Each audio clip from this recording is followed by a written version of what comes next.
A lot of people weren't considering the Miami Dolphins to be Super Bowl contenders coming in this year, but they've solidified themselves as such in a short 2 week span. Let's get into it.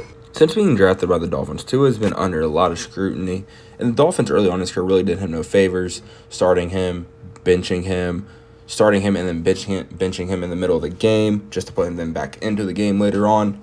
But the hire of Mike McDaniel has completely changed not just Tua's career outlook, but the outlook on this whole entire Miami Dolphins organization.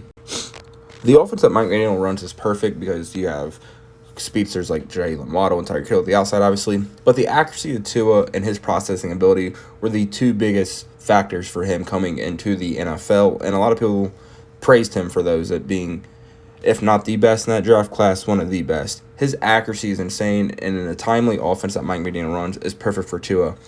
They spread teams out, get the ball out fast, up-tempo, and a lot of motion, and that really fits Tua, and that was what he was needing, and he didn't get that early on. But him and Mike McDaniel are perfect for each other, and this is why. Because Tua is a quick processor and gets the ball out in space, and that's what the Mike McDaniel offense is. Spread them out, use our speed and our athleticism, and Tua is great at doing that and getting his weapons the ball to create.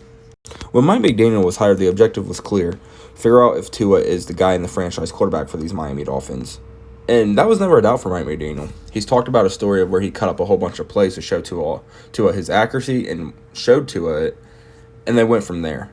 And as I've previously said, these offense is perfect. Mike McDaniel schemes it around Tua and his guys and the weapons. One of the things that the Dolphins did, they went out and traded for Tyreek Hill.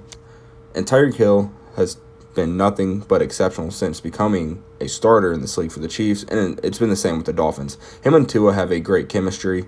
Tyreek Hill talked about when they get to 2,000 yards this season, and that's very possible. Tyreek Hill was my pick for Offensive Player of the Year, and that was one of the reasons why. His and Tua's chemistry, they developed quickly last year, and Mike McDaniel's offense to just get his guys the balls out in space. Mike McDaniel, a lot of people will tell you, is the best play caller in the sport. In my opinion, he is one of them. I still would link to Kyle Shanahan, which, funny enough, Mike McDaniel comes from the Kyle Shanahan tree, and credits Kyle with really teaching him a lot about offenses and just quarterback play. Mike McDaniel likes to run the ball. Mike McDaniel was a running coordinator. That's his background.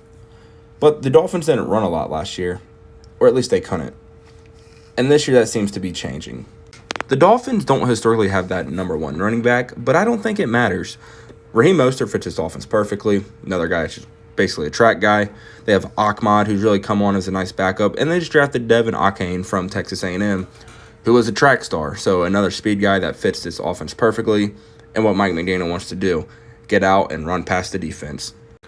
The Dolphins came out firing in week one, passing 466 yards against the Chargers. Jalen Waddle and Tyreek Hill had a day, as did Tua. And Tua's arm strength was always in questions, and that's when he responded in that press conference, asking about his lack of arm strength, and he just said 466, and he's right. And this offense, get the ball and accurate to your guys, and he does that great. And another reason, the Dolphins don't have that big body type receiver, but Tyreek Hill and Jalen Waddle, the way Mike McDaniel schemes, it just doesn't matter. They out-scheme you, they'll run past you, they'll out-throw you. And what we saw in week 2 against New England is if you want to line up and play a run-the-ball game, smash mouths on defense, they can do that as well. A lot of people question the Dolphins' defense and their toughness, but they really showed on Sunday Night Football against the Patriots. That's the type of game that they can play as well. And it's not like this is a no-name defense. They have stars and contributors everywhere, like Roquan Davis, star Bradley Chubb, tackling machine Jerome Baker, Xavier Howard, who's still a really quality corner, David Long Jr., who's one of the more underrated linebackers, Emmanuel Ogbah, who's a nice plug-and-play, Jalen Phillips, who's quickly becoming a superstar edge rusher, was injured, has battled some injuries this year, but when he's healthy, he's quickly becoming a star defensive edge rusher. And we haven't even seen Jalen Ramsey for this team yet, who they traded for in the offseason, who is still a top 5, top 10 corner in the league. The Dolphins haven't really had that. Xavier Howard was that for a little bit, but during the Mike McDaniel era, they really have not had that shut-down corner, and Jalen Ramsey gives them that, so I am excited to see Jalen Ramsey in this defense with this edge rush. And good teams, good organizations get production from anywhere. And Andrew Van Ginkel did that for this team on Sunday night against the Patriots. Basically a career special teamers, and just kind of came out of nowhere and got onto the national spotlight last night after having a nice day off the edge. I wanted to bring him up because depth is key in the NFL. And this Dolphins team is showing that they have that, and they can get contributions and contributors from their non-star or well-known players.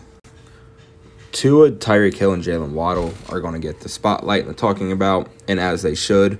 But this Dolphins team is so much more than the flashy plays you see, whether it be on highlights, NFL Red Zone, or talking shows.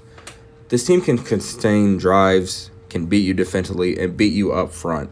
The offensive line is a real quality offensive line. Armstead has been hurt, but there's still some key guys on this offensive line like Robert Hunt. Everyone remembers Robert Hunt for falling on his head on primetime a couple of years ago, but he's a quality center. This Dolphins team, I don't think got enough respect during the offseason. They were my pick to win the AFC East for a reason, and it was so much more than Mike McDaniel, Tua, Tyreek, and Jalen Waddle. This team can beat you a multiple of ways, and they can continue to prove that in the short 2 weeks of this NFL season. As always, thank you for watching. Please like and subscribe, and let me know down in the comments. Do you think this Dolphins team is for real, or do you think this is just a flash in the pan and then early NFL season?